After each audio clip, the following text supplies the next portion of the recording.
Myself Mayank Shekhar Mishra and today I am going to teach you Plato's ideal state. तो आइए देखते हैं कि प्लेटो ने किस तरह से आइडियल स्टेट का कॉन्सेप्ट दिया, उसकी क्या थ्योरीज थी, उसके क्या फीचर्स हैं और उसके क्या क्रिटिसिज्म है। तो समझने का प्रयास करते हैं प्लेटो के आइडियल स्टेट को। तो आइए देखते हैं प्लेटो का आइडियल स्टेट क्या कहता है। तो प्लेटो के पहले एक ग्रीक फिलोसोफर थे जिनका नाम था पाइथागोरस। प्लेटो के पहले एक ग्रीक फिलोसोफर थे जिनका नाम था पाइथागोरस। इन्होंने ह्यूमन नेचर को 3 पार्ट्स में डिवाइड किया। इन्होंने कहा कि हर एक ह्यूमन के अंदर कोई ना कोई एट्रीब्यूट होता है, उसी से उसका ह्यूमन नेचर बनता है। तो वो एट्रीब्यूट्स क्या हैं? तो किसी के अंदर रीजन है, यानी उसके अंदर रीजनिंग है, उसके अंदर लॉजिक है, उसके अंदर तर्क है। किसी ह्यूमन के पास करेज है, यानी उसके अंदर साहस है, और किसी ह्यूमन के पास एपेटाइट है, यानी उसके अंदर डिजायर है, उसके अंदर इच्छा है।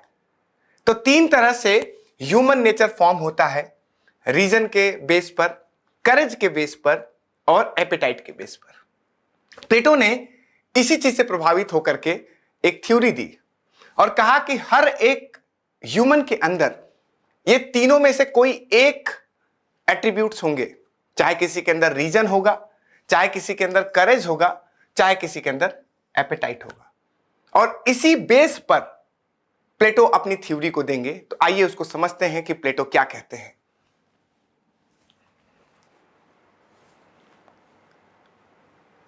तो प्लेटो ने कहा कि state is a living body, यानी स्टेट जैसे ह्यूमन बॉडी एक लिविंग बॉडी है, वैसे स्टेट भी एक लिविंग बॉडी है।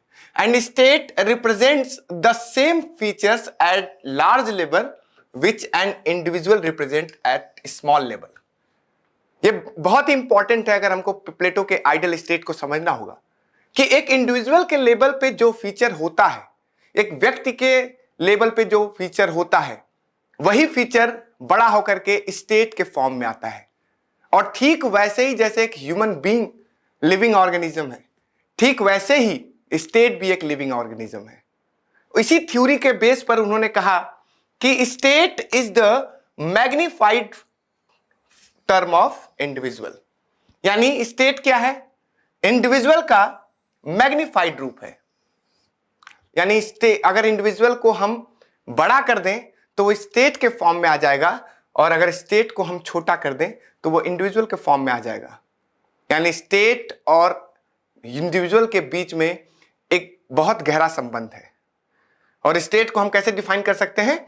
तो it is the magnified of individual, यानी इंडिविजुअल का वो मैग्निफाइड फॉर्म है। आइए इसको समझने का प्रयास करते हैं कि क्या प्लेटो कहना चाहते हैं। इस स्लाइड में हम इसको इजीली समझ सकते हैं कि प्लेटो कैसे अपनी थ्योरी को बनाते हैं। तो हमने देखा कि प्लेटो के पहले एक फिलोसोफर थे जिनका नाम था पाइथागोरस। उन्होंने बताया था कि ह्यूमन नेचर में 3 तरह के एट्रीब्यूट्स पाए जाते हैं। कौन कौन से एट्रीब्यूट्स? तो उन्होंने बताया करेज पाया जाता है, उन्होंने बताया रीजन पाया जाता है, और उन्होंने बताया एपेटाइट पाया जाता है। यानी एक रीजन का मतलब जहां पर लॉजिक होगा, और करेज का मतलब जहां पर साहस होगा, एपेटाइट का मतलब जहां डिजायर होगा।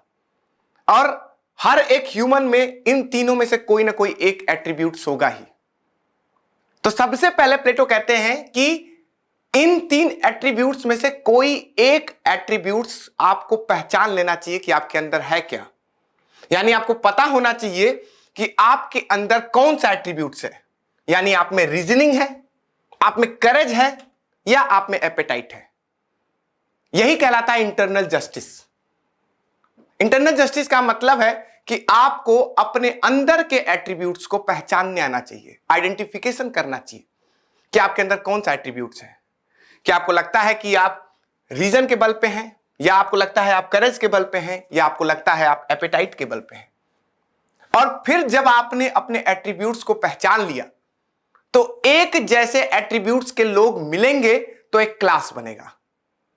जैसे रीजन वाले एट्रीब्यूट्स वाले लोग मिले और एक क्लास बना, उस क्लास का नाम कहलाया रूलिंग क्लास।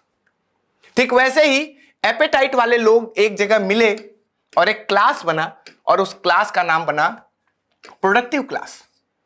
ठीक वैसे ही करेज वाले लोग मिले और एक क्लास बना और वो कहलाया मिलिट्री क्लास या वॉरियर क्लास। यानी आपके एट्रीब्यूट्स के आधार पर ही आपका क्लास डिटरमाइन करता है। जैसा एट्रीब्यूट होगा ठीक वैसा ही आपका क्लास होगा। अगर आपके अंदर लॉजिक है तो आप रूलिंग क्लास में जाओगे, अगर आपके पास करेज है तो आप वॉरियर या मिलिट्री क्लास में जाओगे, यदि आपके पास एपेटाइट है तो आप प्रोडक्टिव क्लास में जाओगे। तो देखो आप कि इंडिविजुअल लेवल पे 3 एट्रीब्यूट्स एंड जब वो बड़े होकर के स्टेट बनते हैं तो 3 क्लासेस के रूप में दिखाई देते हैं। That's why state is the magnified form of individual. यानी इंडिविजुअल लेवल पे ये एट्रीब्यूट्स और जब वो स्टेट के लेवल पे आए तो क्लास। ये थ्योरी है आइडियल स्टेट की। यानी हर एक व्यक्ति को अपने एट्रीब्यूट्स को समझना चाहिए कि उसके अंदर करेज है, कि उसके अंदर रीजन है, कि उसके अंदर एपेटाइट है। और जब वो इसी को समझ जाएगा तो वो उसी एट्रीब्यूट्स के आधार पर क्लास को चुनेगा और वो उसका क्लास बनेगा। इस तरह से 3 क्लास मिलकर के स्टेट बनाते हैं।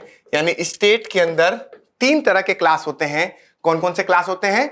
तो रूलिंग क्लास होता है, और कौन से क्लास होते हैं? तो वॉरियर या मिलिट्री क्लास होता है, और प्रोडक्टिव क्लास होता है। इन 3 क्लासेस से मिलकर के ही आइडियल स्टेट फॉर्म होता है। और ये किसके बेस पर फॉर्म होता है? तो इंडिविजुअल के एट्रीब्यूट्स के आधार पर। जैसा एट्रीब्यूट्स होगा वैसा ही उसका क्लास होगा। अब आगे समझते हैं कि जब क्लास बन गया तो क्या होगा। सबसे पहले तो हमने देख लिया कि इंडिविजुअल लेवल पे 3 तरह के एट्रीब्यूट्स यानी रीजन, करेज, एपेटाइट, और ये 3 तरह के एट्रीब्यूट्स ही 3 तरह के क्लास। रीजन से बना रूलिंग क्लास, करेज से बना मिलिट्री क्लास या वॉरियर क्लास, और एपेटाइट से बना प्रोडक्टिव क्लास। तो आइए देखते हैं कि अब इसके क्या क्या फीचर्स हैं इस आइडियल स्टेट के। आई होप आइडियल स्टेट समझ में आ गया होगा।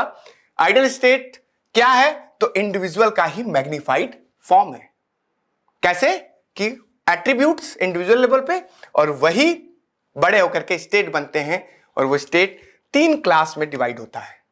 आइए इसके फीचर को समझते हैं।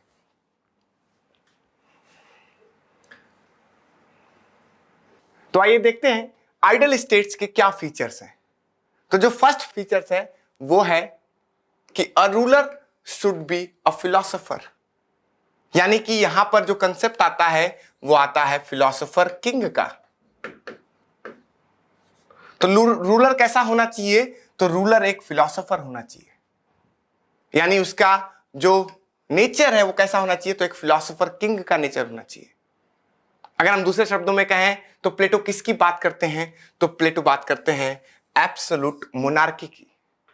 सेकंड फीचर में अगर हम आए तो the spirit of justice is supreme. यानी प्लेटो किसको सुप्रीम मानते हैं? तो जस्टिस को सुप्रीम मानते हैं। प्लेटो का कहना है कि जस्टिस इज एवरीथिंग। और जस्टिस कहां शुरू होती है? एक इंडिविजुअल के अंदर से ही शुरू होती है।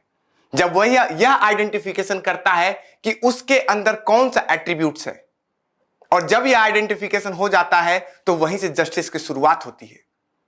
फिर सेकंड लेवल पे जब वो यह तय करता है कि जो मेरा एट्रीब्यूट्स है उसी के अनुसार मैं क्लास में जाऊंगा, यहां पर जस्टिस एस्टैब्लिश होती है। फिर जस्टिस कहां एस्टैब्लिश होती है? कि जिस क्लास में हूं मैं उसी क्लास का काम करूंगा, किसी और क्लास में मैं इंटरफेयर नहीं करूंगा। तो यहां पर जस्टिस एस्टैब्लिश होती है।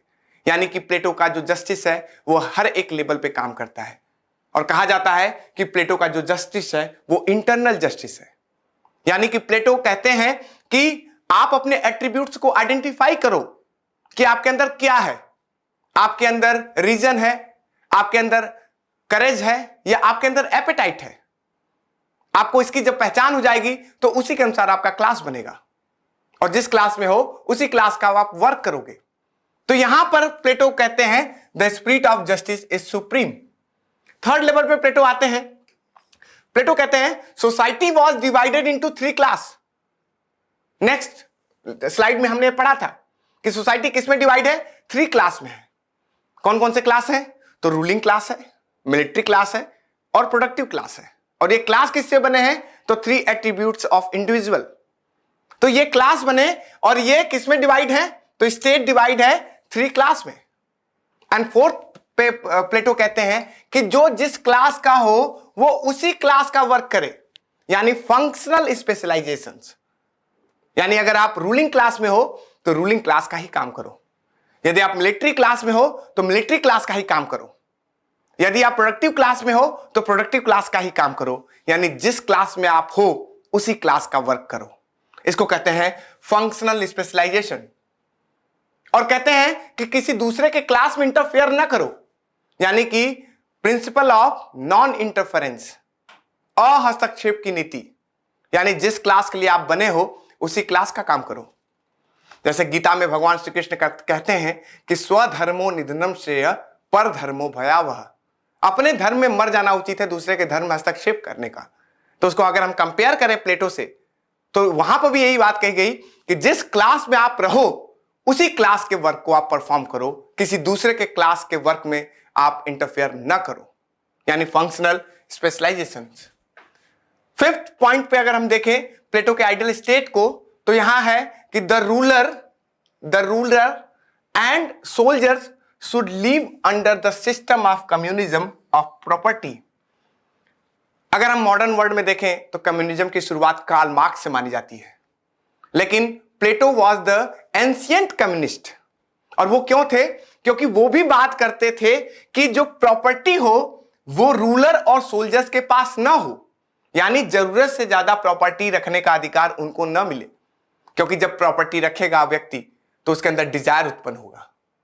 तो डिजायर जब उत्पन्न हो गया तो उसका क्लास ही चेंज हो गया और वो वेलफेयर के काम नहीं कर पाएगा। दैट्स वाई प्लेटो कहते हैं कि जो रूलर्स हों और जो सोल्जर्स हों उनके पास प्रॉपर्टी ना हो जरूरत से ज्यादा। तो ये फीचर है आइडियल स्टेट का। नेक्स्ट आइडियल स्टेट का फीचर देखें तो जेंडर इक्वालिटी की बात करते हैं प्लेटो, यानी मेन और वुमेन को सिमिलर रूप से देखते हैं, यानी जेंडर इक्वालिटी की बात करते हैं प्लेटो। और कहते हैं कि मेन और वुमेन को समान होना चाहिए, उनको एजुकेशन समान देना चाहिए, उनकी परवरिश समान होनी चाहिए, यानी प्लेटो जेंडर इक्वालिटी को मानते हैं। और क्या मानते हैं? कम्युनिज्म को मानते हैं। और क्या मानते हैं? फंक्शनल स्पेशलाइजेशन को मानते हैं। और क्या मानते हैं? थ्री क्लास को मानते हैं। और क्या मानते हैं? तो जस्टिस को मानते हैं। और क्या मानते हैं? तो फिलोसोफर किंग को मानते हैं। तो ये फीचर्स हैं उनके आइडियल स्टेट की। अब आइए प्लेटो के आइडियल स्टेट के क्रिटिसिज्म को समझते हैं। तो यहां पर हम देख सकते हैं कि प्लेटो के आइडियल स्टेट का क्या क्रिटिसिज्म है। तो बहुत ही ज्यादा थ्योरेटिकल है। ऐसा क्रिटिसिज्म में कहा जाता है कि प्लेटो दिन में सपने देख रहा था, यानी डे में देखा हुआ ड्रीम था उसका कि इतना अच्छा हो जाएगा, सबके अपने अपने एट्रीब्यूट्स चुन लिए जाएंगे, आइडेंटिफाई हो जाएंगे, फिर क्लास बन जाएगा, सबको इक्वालिटी दे दी जाएगी। यानी एक बहुत ही थियोरेटिकल कंसेप्ट है, इसको प्रैक्टिकल रूप में अप्लाई करना कठिन है। दैट्स वाई कहा जाता है कि Plato's ideal states is an utopia, यानी एक यूटोपियन सोसाइटी है वो। यूटोपियन सोसाइटी का मतलब कि आइडियल बहुत ज्यादा है, आदर्शवाद इतना ज्यादा है कि उसको प्रैक्टिकल रूप से इंप्लीमेंट करना कठिन है। दैट्स वाई थियोरेटिकल कंसेप्ट ज्यादा दिखता है। और उसने कहा कि फंक्शनल स्पेशलाइजेशन, यानी उसने बोला कि जिसका जो एट्रीब्यूट्स हो वो चुने। तो हो सकता है किसी व्यक्ति में एक से ज्यादा एट्रीब्यूट्स हो, और हो सकता है वो एक से ज्यादा क्लास के काम करना जानता हो। तो फंक्शनल स्पेशलाइजेशन की थ्योरी कहीं ना कहीं प्लेटो के आइडियल स्टेट की सबसे बड़ा क्रिटिसिज्म है कि उसने एक बात दिया कि आप एक ही क्लास में रहोगे और वहीं का काम करोगे। तो फंक्शनल स्पेशलाइजेशन एक तरीके से प्लेटो के आइडियल स्टेट का क्रिटिसिज्म है। अगला हम देखें, एब्सोल्यूट मोनार्की बोला उसने, फिलोसोफर किंग की बात कही उसने, लेकिन एब्सोल्यूट मोनार्की क्या हमेशा अच्छा रहेगा? कभी ना कभी वो बिगड़ करके टिरैनी बन जाएगा। तो दैट्स वाई एब्सोल्यूट मोनार्की का कंसेप्ट भी सही नहीं माना गया। और किसी तरह का कॉन्स्टिट्यूशन की बात नहीं की प्लेटो ने, किसी तरह से रूल्स एंड रेगुलेशन की बात नहीं की प्लेटो ने। तो इस तरह से प्लेटो का जो आइडियल स्टेट है वो एक आइडियल की तरह से ही देखा जाता है। तो ये उसके क्रिटिसिज्म है। इस तरह हमने प्लेटो के आइडियल स्टेट को समझा और उसके क्रिटिसिज्म को समझा, उसके फीचर को समझा। इस तरह से आई होप कि आपको प्लेटो का आइडियल स्टेट समझ में आ गया होगा। धन्यवाद।